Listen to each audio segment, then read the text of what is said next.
ये देखो बच्चों 5 अप्रैल 2024 शिफ्ट 1 का क्वेश्चन।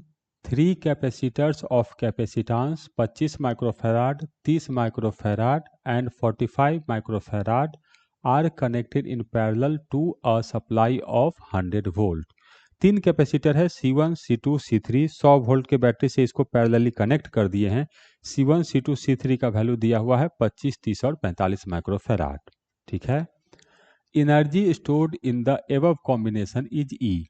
इस कॉम्बिनेशन में स्टोर्ड एनर्जी मतलब तीनों कैपेसिटर का टोटल मिलाकर एनर्जी जो स्टोर्ड है वो उसका वैल्यू दिया है E. When these capacitors are connected in series. अच्छा, अब क्या किए, इनको सीरीज में कनेक्ट कर दिए तो C1, C2, C3 सीरीज में हो गया। टू द सेम सप्लाई से भी कनेक्ट करो। The stored energy is 9E/x। तो अब इसमें स्टोर्ड एनर्जी 9E/x है तो x बताना है कितना होगा। तो ये तो सिंपल सीरीज और पैरेलल का क्वेश्चन है। देखो इसमें ये पैरेलल है तो C इक्विवेलेंट जो होगा पैरेलल में हम लोग को आएगा C1 plus C2 plus C3। हाँ ये तो होगा। तीनों का हमको वैल्यू दिया हुआ है 25, उसके बाद है 30 और उसके बाद है 45। हाँ तो तीनों मिला के हो गया हम लोग को 100 माइक्रोफैराड। ठीक, इसी तरह से सीरीज में कितना इक्विवेलेंट होगा इसको कैलकुलेट कर लेते हैं। तो सीरीज का इक्विवेलेंट कैलकुलेट करने का तरीका ये होता है। तो सीरीज में इक्विवेलेंट लिखेंगे तो इसका फॉर्मूला होता है 1/C1 plus 1/C2 plus 1/C3। Value दिया हुआ है और एलसीएम लेना है तो मैं ब्रेक करके लिख रहा हूं। तो ब्रेक करके लिखेंगे तो 1 डिवाइडेड बाई 25, 25 को मैं लिख रहा हूं 5 इंटू 5 प्लस C2 तो 1 डिवाइडेड बाई 30 है तो 6 इंटू 5 30 तो 3 और 2 6, 6 इंटू 5 30 प्लस 1 डिवाइडेड बाई 45 तो 9 पचे 45 तो 3 इंटू 3 9 इंटू 5 45। तो एलसीएम लेना पड़ेगा। हाँ एलसीएम लेना पड़ेगा। तो एलसीएम लेंगे तो कितना होगा, 2 गो 5 है तो 2 गो 5, एक 5 ले चुके हैं तो एक 3 और एक 2 होगा। तो 3 ले चुके हैं, 5 ले चुके हैं तो 3 बचेगा तो एक 3 होगा। तो यहाँ पर देखो 5 इंटू 2 को 5 ले चुके हैं तो 3 तिया 9 दूनी 18 प्लस 3 2 5, 3 2 5 ले चुके हैं तो 5 तिया 15 प्लस 3 3 5 ले चुके हैं तो 3 3 5 तो 5 इंटू 2 10। तो ये लिखे तो हम लोग को आया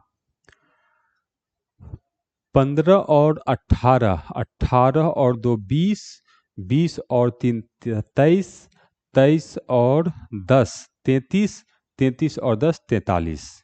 तो 43 डिवाइडेड बाई 5 दूनी 10, 3 तिया 9, 9 पचे 45, 450। तो यहाँ से आया सीरीज का जो इक्विवेलेंट कैपेसिटेंस है ये है हम लोग को 450 डिवाइडेड बाई 43 माइक्रोफैराड। तो ये तो हम लोगों ने इक्विवेलेंट कैलकुलेट कर लिया। तो इसका जो इक्विवेलेंट है ये है हम लोग को 100 माइक्रोफैराड और इसका जो इक्विवेलेंट आया ये है हम लोग को 450 बटा 43 माइक्रोफैराड। ठीक, ये हो गया। अब हमें वर्क करना है एनर्जी पर। तो एनर्जी होगा half C V square, half C V square. तो फर्स्ट का देखेंगे पैरेलल में तो इसका एनर्जी लिखेंगे तो हाफ सी पैरेलल कितना है 100 और इनटू वोल्टेज वी का स्क्वायर 100 माइक्रोफैराड, माइक्रो में ही लिख रहा हूँ। और हाँ एनर्जी लिख रहे हैं तो इसको क्वेश्चन में कह रहा है ये ई है तो ई लिख दिया। इसी तरह से सीरीज में जो एनर्जी कह रहा है इसको कह रहा है 9E/x। ये लिखेंगे तो हाफ सीरीज का इक्विवेलेंट कैपेसिटेंस तो 450 बटा 43 इंटू वी स्क्वायर, दोनों का वोल्टेज सेम है, डिवाइड कर दो। ई से ई चला गया 1/2 से 1/2, वी स्क्वायर से वी स्क्वायर, ये उछल के उधर चला जाएगा, तो x/9 इक्वल टू, ये ऊपर में 100 बचेगा, 43 ऊपर चला जाएगा, तो 100 इंटू 43 डिवाइडेड बाई 450। अब कट्टम कुट्टी का समय आ गया, तो 9 पचे 45, तो 50, 50 से काटे तो ये 2, तो x का वैल्यू आया 4 दूनी 8, 3 दूनी 6, 86।